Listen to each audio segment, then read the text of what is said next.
আসসালামু আলাইকুম প্রিয় ভিউয়ার্স, আশা করি সবাই ভালো আছেন। আলহামদুলিল্লাহ আমিও ভালো আছি। মুক্তার শখের রান্না থেকে সবাইকে স্বাগতম। তো আমি আজকে গরুর মাংস দিয়ে মিষ্টি কুমড়োর তরকারি রান্না করব। তো এটা আপনাদের সঙ্গে শেয়ার করব। আশা করি রেসিপিটি ভালো লাগবে। চলুন মূল ভিডিওতে যাওয়া যাক। এখানে আমি মিষ্টি কুমড়ো কেটে নিয়েছি, ভালো করে ধুয়ে নিয়েছি।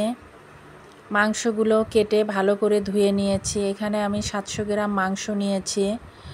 তো এখানে পেঁয়াজ কুচি দিয়ে দিলাম, 1.5 চামচ আদা বাটা, 1.5 চামচ রসুন বাটা, 1.5 চামচ লাল মরিচের গুঁড়ো দিয়ে দিলাম, 1 চামচ হলুদ গুঁড়ো, 1 চামচ ধনিয়া গুঁড়ো, 1 চামচ জিরা গুঁড়ো দিয়ে স্বাদ মতো লবণ দিব।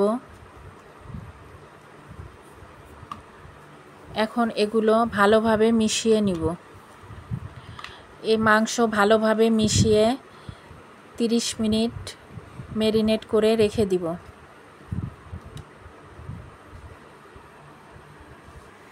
তো এখন কড়াইতে তেল দিলাম, পরিমাণ মতো তেল,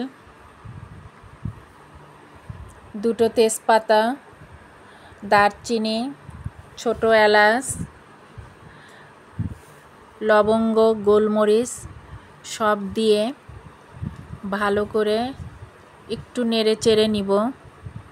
তো এখন ম্যারিনেট করা মাংসগুলো দিয়ে দিব। যে বাটিতে মাংস ম্যারিনেট করে রেখেছিলাম ও বাটিটা একটু পানি দিয়ে ধুয়ে দিয়ে দিলাম। তো এখন একটু ভালো করে নেড়ে চেড়ে কষিয়ে নিব।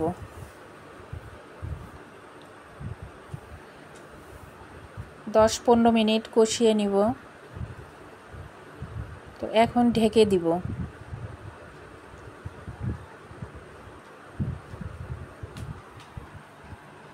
10-15 মিনিট পরে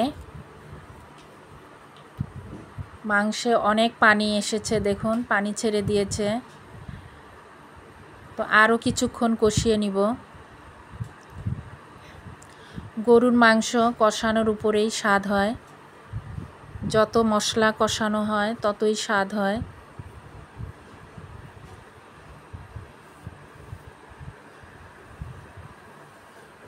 তো মাংস কষানো হয়ে গেছে।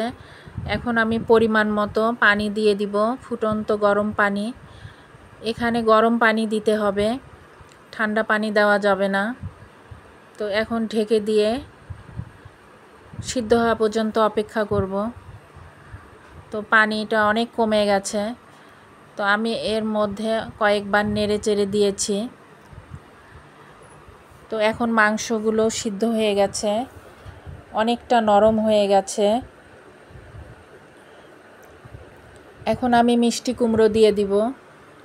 মিষ্টি কুমড়ো অনেক নরম হয়, তাই মাংস সিদ্ধ হওয়ার পরে এটা দিতে হবে, আগে দেওয়া যাবে না, তাহলে গলে যাবে। তো এখন ভালোভাবে কষাবো। তো এই মিষ্টি কুমড়ো থেকে পানি বের হবে, এটা দিয়েই কষানো হয়ে যাবে। এখন ঢেকে দিব।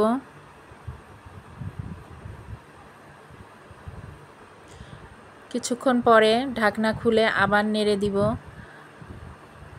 অনেকটা পানি বের হয়েছে, কুমড়োগুলো সিদ্ধ হয়ে গেছে।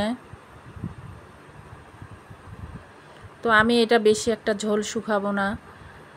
এখন পরিমাণ মতো লবণ দিয়ে দিলাম মিষ্টি কুমড়োর জন্য। মাংসে লবণ দিয়েছি, এখন মিষ্টি কুমড়াতেও লবণ দিলাম। তো ভিডিওটি ভালো লাগলে একটা লাইক, শেয়ার, কমেন্ট করবেন, একটা সাবস্ক্রাইব করবেন, পাশে থাকা বেল আইকনটি চেপে দিবেন। যারা সাবস্ক্রাইব করেছেন তাদেরকে অসংখ্য ধন্যবাদ, আর যারা করেননি তারা একটা সাবস্ক্রাইব করবেন। তো আমি আবার ঢেকে দিয়ে কিছুক্ষণ রাখবো।